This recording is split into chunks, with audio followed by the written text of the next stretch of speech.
Vocês acharam que esse projeto não ia aparecer das caras esse ano aqui? Ah, pois nós estamos de volta!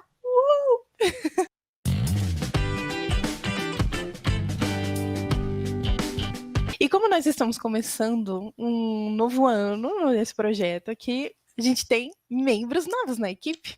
Se você já acompanhou lá no Instagram e no Twitter, a gente já apresentou ele por lá. Mas aqui, apresentando oficialmente para o YouTube, Matheus, bem-vindo ao projeto. Oi, pessoal, tudo bem com vocês? Eu sou o Matheus, tô aqui nesse novo ano com vocês. Sou da Química da UFABC. Gosto muito, adoro muito. Então eu estou aí para unir forças ao SAP, construirmos aí mais conhecimento pra gente, de jeito descomplicado, descontraído e muito legal, muito divertido. É isso aí, bem-vindo ao projeto e vamos ao vídeo. Obrigado. Hoje a gente tá com o entrevistado nosso Guilherme aqui, nosso amigo Guilherme. Como você Olá, está? estou muito bem, obrigado pelo convite. É um prazer estar aqui. Espero trazer um papo interessante para vocês hoje e falar bastante sobre ciência também. Eu não tenho dúvida disso. Eu não tenho dúvida. Então, Guilherme, fala de você. Quem é você? O que você estuda? De onde você vem?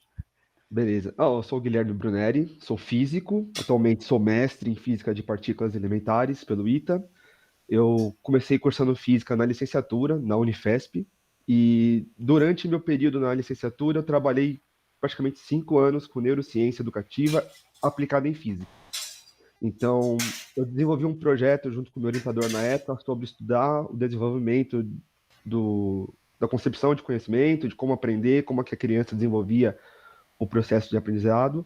E esse foi meu primeiro contato com a ciência, digamos assim, né, que não é muito legal falar isso, mas o hard science, né? Então, pesquisas mais aprofundadas, com viés educacional, que era uma coisa que o meu orientador sempre falava que faltava dentro da educação, que era trazer esse caráter mais sério, de uma física mais robusta para dentro da educação também. Há divergências quanto a isso, mas eu abracei muito esse projeto, nós fizemos coisas maravilhosas, fizemos alguns pilotos, algumas publicações, e a ideia principal era trabalhar com como criar melhores cientistas no Brasil, como que a pessoa aprende ciências e conhecimentos em gerais, mas particularmente física e ciências, e como a gente poderia trazer isso para melhorar o ensino de ciências e a formação científica no Brasil. Uau, que interessante. E boa parte dessa pesquisa foi feita na UFBC, porque meu orientador acabou trocando para a UFBC, então conheço bem a casa. Ah, sim. Fui muito bem acolhido aí.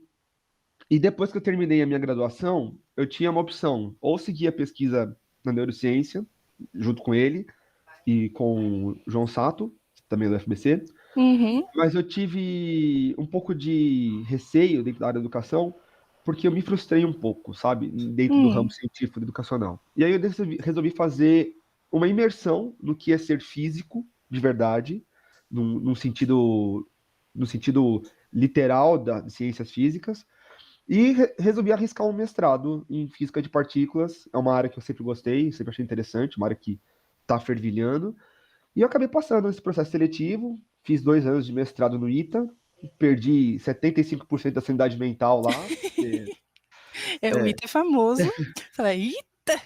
Né? Física já é uma coisa assim que você já entra com aquele estranhamento. Aí você vai numa instituição extremamente rígida nesse sentido, mas foi uma experiência enriquecedora, aprendi muita coisa legal, dei sorte também de cair com um orientador super gente boa, um cara incrível. Tivemos uma empreitada de construção, de conhecimento muito legal. E hoje eu me considero um físico de partículas teórico. Claro que ainda estou em formação, estou planejando um doutorado, mas é uma área que eu me apaixonei muito, assim, é um tipo de produção científica muito intenso, e agora estou nessa área. Em paralelo a essa formação científica, eu trabalho com divulgação científica desde 2016. Que legal! Fui estagiário no Planetário do Ibirapuera e do Carmo, trabalhava na Escola Municipal de Astrofísica, ensinando palestras de física, dando sessões de planetário, montando cursos, ajudando em diversos setores. E no Museu Catavento também fui estagiário da parte de astronomia e física, trabalhei 1 ano no Catavento como monitor e estagiário em astronomia. Desenvolvia diversas palestras, tinha uma liberdade para criar sessões de astronomia, com os equipamentos que eram dispostos para nós lá, simuladores. Era muito divertido. E agora, atualmente, eu sou professor de física e matemática na escola de ensino básico. Acho que é uma fase desafiadora para mim. Eu sempre formado na área de licenciatura, então era natural esse caminho. Mas eu me encontrei mesmo na produção científica, sabe? Eu acho que eu miro muito no ensino superior, na produção científica. E, em paralelo, eu faço uns biquinhos ainda de ensino de astronomia, astrofísica nos parques. Agora vou dar uma palestra sobre tempo, a concepção física e filosófica de tempo, no Museu de Astronomia de Campinas, no MAS. Uau! Então, eu estou sempre envolvido com essa área de ensino de física, ensino de ciências, desde que eu entrei na Unifesp em 2015. Então, foi um período bem conturbado aí, mas bem enriquecedor. E é claro, né? Nós sabemos que a área de educação é aquela coisa bagunçada. Então, é muito suor, pouco salário, mas é muito gratificante. É sempre assim. Sim, a gente ouve bastante falar sobre isso, né? E principalmente eu acho que por ser física, eu imagino que a maioria dos alunos tenham bastante dificuldade. Eu era um deles, né? Então eu ficava, ai, física. Se eu já não era boa em matemática, depois que entrou física, acabou pra mim, né? Eu consigo ver bem agora na visão de professor o quão traumático é você passar, sei lá, 40 minutos dando uma matéria, você olha para a cara dos alunos, alguns estão assim, outros estão e tem uns que já é tipo assim, meu Deus, o que eu estou fazendo aqui? Então é uma experiência bem diversificada, o ensino de física pelo menos, mas isso eu entendo que venha de uma série de fatores que vão escalonando, né? Vem da base de matemática, que já é quebrada, vem uma série de fatores de concepção, de leitura de texto, e também do modelo de ensino que nós temos, que acho que atrapalha um pouco essa concepção mais moderna de ensinar a física. E o ensino de física também na escola, vamos ser sinceros, né? É uma chatice. A gente entende que essa física nem é tão mais usual no sentido do que é feito hoje dentro da física. Então, você não consegue expor muito bem o que está acontecendo de novo, como que é as tecnologias novas.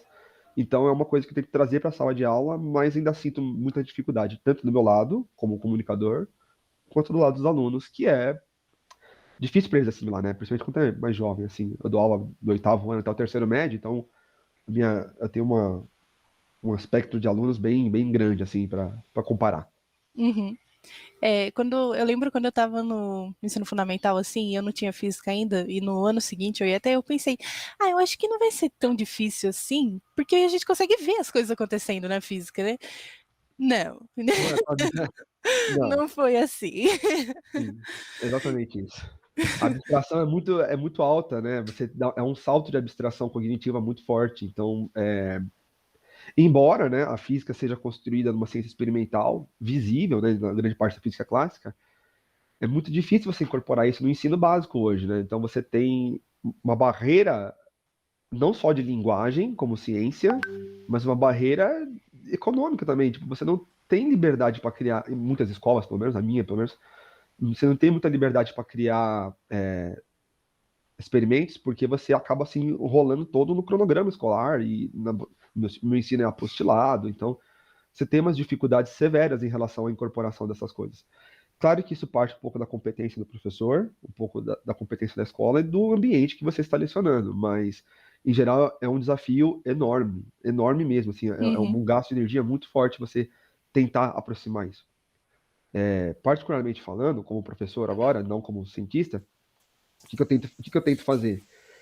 Eu apelo muito para a linguagem na sala de aula, né? Então, o meu jeito de falar é diferente, eu conto piada, eu falo besteira, estou sempre brincando com o aluno e tento trazer para a realidade do aluno que eu estou trabalhando, a faixa etária que eu estou trabalhando, aonde a física está presente na vida dele. Então, o máximo de correlações que eu posso fazer, eu tento fazer, para facilitar essa abstração que ele possa ter do conhecimento físico com a vida dele. Mas é um grande desafio. É bem difícil. Principalmente com a era do celular. Você fala uma coisa, se o cara não consegue achar a resposta na internet em 35 segundos, ele não está interessado. Então é difícil mesmo. Mas é isso. Caramba, realmente um desafio para os professores da época, mas eu acho que, como você falou que você também fez essas outras experiências que você diz, né? Tipo, no planetário, no catavento, acho que isso, pelo menos, deixa a gente, como aluno, né, um pouco mais curioso sobre essas coisas. E aí a gente traz e cria essas coisas como esse projeto aqui, né? Ele nasceu a partir de uma ideia assim também, né? Com o objetivo de traduzir ciência. Inclusive, se você é novo neste canal, este é o Sabe Ciência, bem-vindo ao nosso canal. E o nosso objetivo é traduzir ciência para uma forma acessível de que qualquer pessoa possa entender. E é isso que a gente faz. A gente traz os especialistas para explicarem o que eles fazem. Se você ainda não conhece a gente, muito prazer. Você também pode conhecer o nosso Instagram e o nosso Twitter, que nós postamos coisas, conteúdos semanais, mas também de vez em quando a gente posta umas outras coisas de ciência no meio da semana, acompanhando nossos stories, que a gente está sempre postando alguma coisa por lá. Então, Guilherme, o que é, afinal, essa tal de física de partículas que você falou que você tem mestrado? Partícula. Me lembra poeira. Exatamente. Partícula. Você respira ela toda hora, o tempo todo está envolvendo com partículas. Bom, a gente sabe, né, desde o final do século XIX ali, no começo do século XX, que a matéria é formada por átomos. E aí, o século XX inteiro, você tem esse estudo sobre a estrutura do átomo, interações do átomo. Aí, pegando uma da escola, né, você tem bastante contexto sobre, principalmente no começo da química ali, que você vai pegar modelos atômicos, Dalton, Rutherford, aí depois vem o modelo mais abstrato do Schrödinger. Então você tem essa estrutura atômica toda trabalhada aí nesse contexto do final do século, do começo do século XX até o nosso modelo padrão hoje. Bom, o partículas é um nome reduzido, né, entre aspas, né? Porque partículas, tudo é meio que partícula.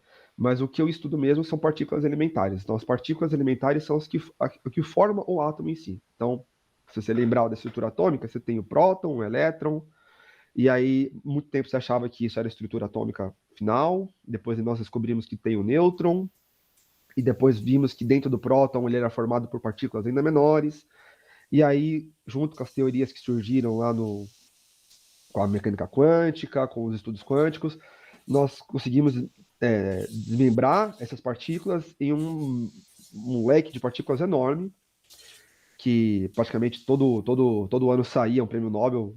Descobriu partículas tal, muon, tal. E as teorias mais modernas, que desembocam no modelo padrão, por assim dizer, estou resumindo bem por cima, tá? Desemboca no modelo padrão, junta essas partículas e nos dá um modelo padrão de partículas elementares. Então, física de partículas é a física que vai cuidar da estrutura da matéria no grau mais elementar possível até o momento. Então, nós temos algumas partículas que nós chamamos de elementares, e quando nós chamamos de elementares é que a gente não conseguiu quebrar ela ainda. Então, nós não conseguimos dividir mais. Então, nós temos uma família de quarks, famílias de leptons, né, que são a estrutura da matéria que nós conhecemos, então o que forma próton, o que forma nêutron, os elétrons em si são partículas elementares, a gente não conseguiu dividir o elétron ainda, e o que eu gosto de chamar de primos dos elétrons, né, que são partículas semelhantes aos elétrons com um pouco mais de massa, um pouco menos de massa, mas que têm são da mesma categoria. Então, física de partículas tenta estudar a matéria no seu grau mais elementar possível. O que forma nós, no caso. Do que somos formados, ou as partículas em si. Bom, é uma área ampla, é uma área cara, os laboratórios são caros para serem feitos. Talvez o mais famoso que nós temos aí é o LHC, o colisor de hadrons, lá em Genebra. E é uma área que, particularmente, é cativante pela possibilidade de entender a realidade de uma maneira muito bruta. Assim. Você tenta modelar as coisas, você tenta entender, e a natureza fala, campeão, não foi dessa vez. Aí você volta lá e vai batendo cabeça. Tanto é que a nossa maior teoria é o modelo padrão, e ela não é uma teoria ainda, ela é um modelo. Né? Então ele tem alguns problemas. Problemas, eu estou sendo muito, muito crítico. Ele tem algumas... ele não está completo ainda, por assim dizer. Tá? Então, tem partes do modelo padrão que ainda precisam ser construídas um pouco melhor. Ele depende muito de parâmetros colocados ad hoc, né? Então você coloca um parâmetro para ajustar. E isso não é o que uma teoria deveria, em princípio, fazer. A teoria deveria te explicar como e por que acontece isso, por exemplo, da física, como que você desenvolve isso. Então, o modelo padrão ainda é um modelo em desenvolvimento. Então, os físicos de partículas tentam entender como que vamos trabalhar esse modelo e aperfeiçoá-lo, ou se vai ser necessário surgir algo novo para substituí-lo. Tem algumas teorias, mas ainda é muito para frente isso. E a maioria delas não é testável ainda, então isso é um problema sério. Mas é basicamente isso, é uma teoria da matéria elementar. Caramba, isso parece bem complexo, né? Que a gente tá falando com coisas muito, muito, muito, muito, muito pequenas, né? Muito É pequeno. basicamente o que tem dentro, de que tem dentro, de que tem dentro, que tem dentro, que Isso. tem de todo lugar. Isso, exatamente. O ponto final é esse. Que E aí difícil. você tem a mecânica quântica falando, então, é isso e um pouco mais, porque as partículas elas podem ser campos, então quando a gente vai trabalhar com partículas elementares, na verdade estamos fazendo teoria de campo, né? Uma das abordagens é teoria de campo quântica. Então você está mexendo com campos que interagem entre si e toda essa dinâmica que acontece no nosso mundo, por exemplo, um elétron interagindo com outros átomos. Então, primeiro nós escrevemos o que ele é, como que ele surge, ou tentamos fazer isso, e depois as interações, como que elas se dão. Então, a gente fala que o mainframe, pelo menos o padrão de trabalhar a teoria de campo, você trabalha dentro da teoria de campos quântica para trabalhar com partículas, porque partículas acabam sendo ondas entre si. Que loucura. Isso Eu tem falo cara que de difícil. eu acho que uma vez que você constrói a base para você trabalhar nessa área, você começa a compreender um pouco mais, é claro, do linguajar, mas eu entendo a dificuldade é o próprio linguajar. Você não consegue pensar direito com uma linguagem cotidiana. Então, primeiro você tem que fazer um dicionário do que significa as coisas, depois entender como é que você faz isso, e aí você começa a trabalhar um pouco mais. É claro que eu tenho um pouco mais de familiaridade, mas é um desafio sempre você trocar os níveis do que você está falando. Eu conversando com o meu orientador, por exemplo, eu tenho a mesma sensação de estar conversando com um pedaço de madeira, porque ele fala para mim assim, ó. Então, assim, eu sou da área e eu tenho dificuldade para entender um pouco o que é sendo feito. Então, a linguagem nesse nível é muito rebuscada. E a abstração, então, vai embora. Então, é uma dificuldade que eu tenho também, todo mundo tem, e a gente vai construindo isso aos poucos, né? O importante é entender isso. É difícil, mas aos poucos se chega lá em qualquer área do conhecimento, né? Nunca, não é esses saltos tão infinitos assim. Uhum. E você comentou que você também trabalhou no Catavento, né? No Isso. planetário. Como é que foi essa experiência para você? Bom, o planetário foi incrível, né? Eu falo que trabalhar num parque em São Paulo, tem as suas vantagens e suas desvantagens. A desvantagem é dia de chuva. É complicado. Mas foi uma experiência, assim, fenomenal. Muita ciência sendo feita, ou pelo menos muita divulgação científica. Então, contato com a ciência o tempo inteiro. Você trabalha com a curiosidade das pessoas. E como eu trabalhei numa área, como é que eu posso dizer? Uma área roubada, que é a astronomia, eu falo que a astronomia é igual música, né? Você pode não gostar de tudo, mas uma coisa você vai achar bonita, uma coisa você vai gostar. Então é fácil cativar, né? Não é toda ciência que tem esse apelo, sex appeal, né? Esse sex appeal, assim, de falar. Então a astronomia é uma ciência sexy, por assim dizer. Sempre foi. Então, assim, é uma experiência maravilhosa. O planetário, eu trabalhei mais na parte da escola municipal mesmo de astrofísica, então eu estava mais envolvido com cursos, formação e palestras, do que sessões de planetário em si. O clima era. Putz, quisera eu que todo mundo tivesse uma experiência de trabalho como essa, cara. Você imagina, você pegar, sei lá, 12 estagiários, todos com formação científica, física, química, geografia, geofísica, coloca numa sala e faz aí seus rolês aí. Nossa, era bagunça, mas ao mesmo tempo uma bagunça orientada. Então, era uma coisa muito produtiva, assim, de verdade. E todos jovens universitários, então, putz, era uma delícia. No quesito trabalho, eu tinha dias que eu realmente, assim, eu ia trabalhar de manhã, ia para a faculdade à tarde, estudava cálculo 1, 2 ou 3, depende das DPs que eu pegava, né? E voltava à noite para fazer mais trabalho, assim, sorrindo, porque era observação do céu noturno, com telescópio, com ver Saturno, ou dar uma palestra sobre formação de galáxias. Era Aham. bem interessante. Atendia muita escola, era muito legal trabalhar com as escolas também no planetário, porque é um ambiente que eu aprendi a educar para valer, assim, sabe? Cada, sei lá, 1h30 era uma escola nova, um perfil de aluno diferente, e você tinha que se vira nos 30 aí, cara, para acertar o seu timing, para acertar o professor com a turma e cativar os caras, meu. Então era.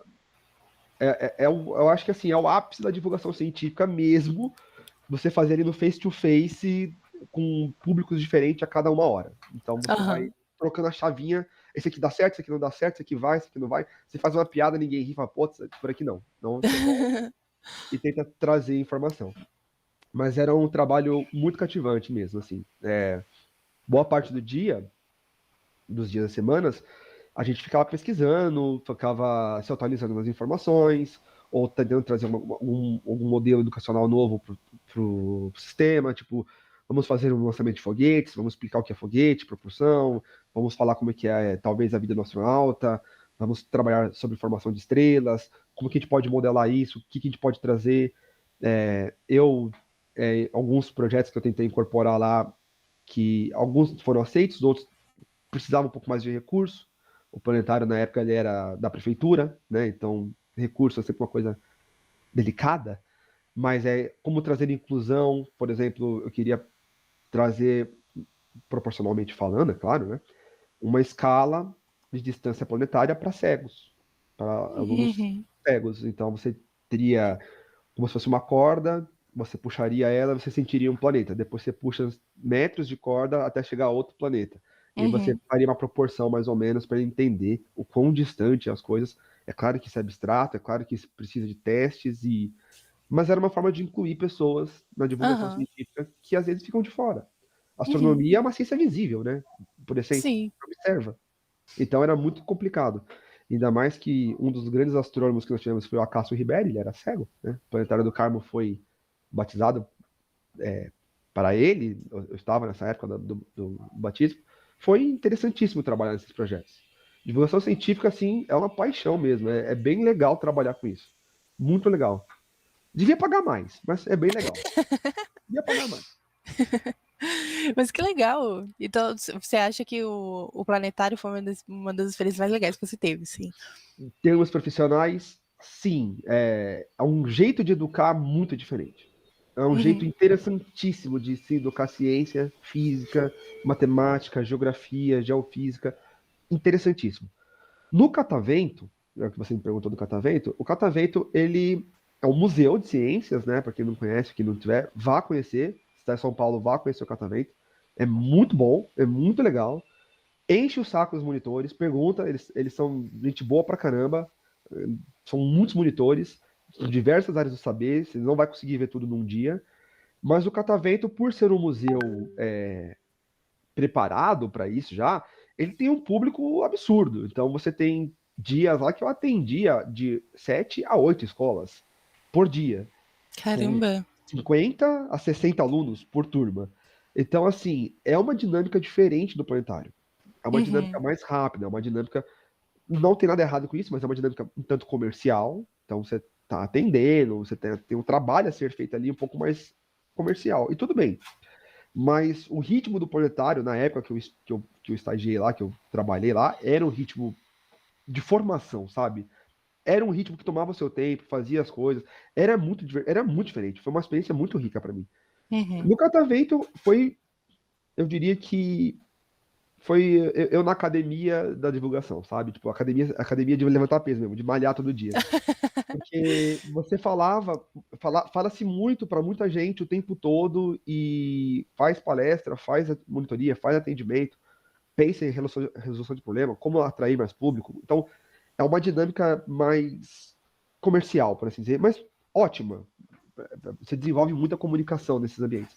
E é um ambiente riquíssimo, científico, intelectual e cultural. É muito rico.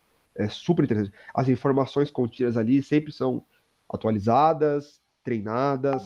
O pessoal que está ali são sempre mais próximo possível da sua área, se não quando da área, porque nós Hoje no Brasil nós temos uma diminuição de formação científica, então cada vez menos as pessoas estão se interessando por essa área, perdendo só talvez para professores, formação de professores, porque nós sabemos que essa parte do Brasil é bem assaltada mesmo, é bem diretamente atacada. Então, é uma coisa muito complexa.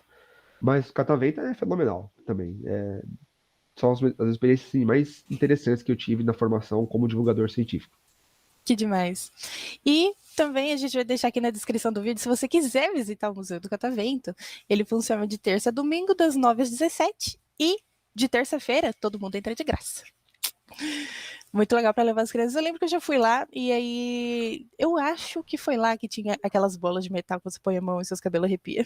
Van de Graaff, gerador Van de Graaff. Muito legal. Mesmo, é muito bom. Bom, de novo, né? São universitários, e eu lembro que essas monitorias do Catavento, principalmente na área da física, que tem os experimentos físicos, o Van de Graaff, que você acabou de mencionar, a gente fazia muitas brincadeiras com o público. Então, tipo, fazer corrente elétrica, passar por todo mundo, pôr a mão no Van de Graaff. Uhum. E eu, particularmente, eu tenho essa cara de sério hoje, né? O Ita me quebrou um pouquinho, mas assim, era um inferno. Então, os monitores estavam dando a monitoria, eu chegava por trás e aterrava eles, dava choque. Então, ele tava dando palestra e pedia, eu chegava e dava um choque no cara. Então, esse tipo de coisa acontece. E é o que torna a experiência mais agradável, né? Você trazer essas brincadeiras pro ambiente de trabalho. Mas, assim, fica aí de novo o convite, vão visitar o Catavento, vale a pena, e nós precisamos ocupar mais os museus, então, ganho em dobro. Com certeza, com certeza. Guilherme, muito obrigado pela sua participação aqui com a gente. Isso. Agradeço a vocês. Tem mais alguma coisa que posso fazer? Por exemplo, eu acho que em termos de ciência, falando agora como divulgador, né? Uhum. Eu acho que em termos de ciência, essa tradução da linguagem que vocês tentam trazer para o programa, falar o difícil como fácil, é o grande desafio de todo divulgador e professor. Que o professor, o que ele faz? Basicamente, ele vai ser a ponte do que está sendo feito, produzido, e que nós já temos produzido, e tentar criar novas conexões com as pessoas. E isso parte, assim, mais do que necessariamente pela linguagem. Então, o grande desafio é ser um bom comunicador e ter um bom repertório para conseguir resumir as coisas. E, claro, saber o seu público-alvo. Então, trabalhar com jovens é uma coisa, trabalhar com adultos e divulgar ciência para adultos, você tem que lidar com opiniões diversas, críticas e entre outras coisas, e cativá-los.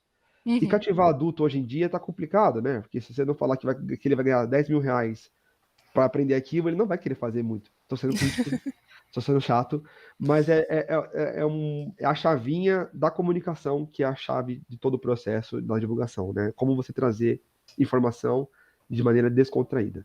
Gente, foi um prazer mesmo participar aqui com vocês. Espero ter, sei lá, instigado vocês a conhecer um pouco mais da física. Sei que a gente não falou muito sobre a física de partículas, mas é uma área interessantíssima, incrível e que precisa de mais brasileiros na área também. Mais pessoas trabalhando na área também. Então fica aí o convite também. Vão estudar física, que é uma ciência assim, fenomenal, a melhor de todas. E calma lá. Vou ter que discordar. Estudo o universo e tudo que nele contém, inclusive, nossa, tô brincando. Mas é um convite aí que eu faço para um apelo, na verdade, né? Para a gente se apropriar mais da ciência, porque não podemos conceber um país sem informação científica, né? Um país moderno sem informação científica. Então fica aí o apelo. Muito obrigado pela participação aqui. Muito obrigada por você ter topado o nosso convite. E se você assistiu até aqui, muito obrigado. Deixa o like, se inscreve no canal e ativa o sininho para você receber notificação quando a gente postar mais vídeo novo. E até o próximo vídeo.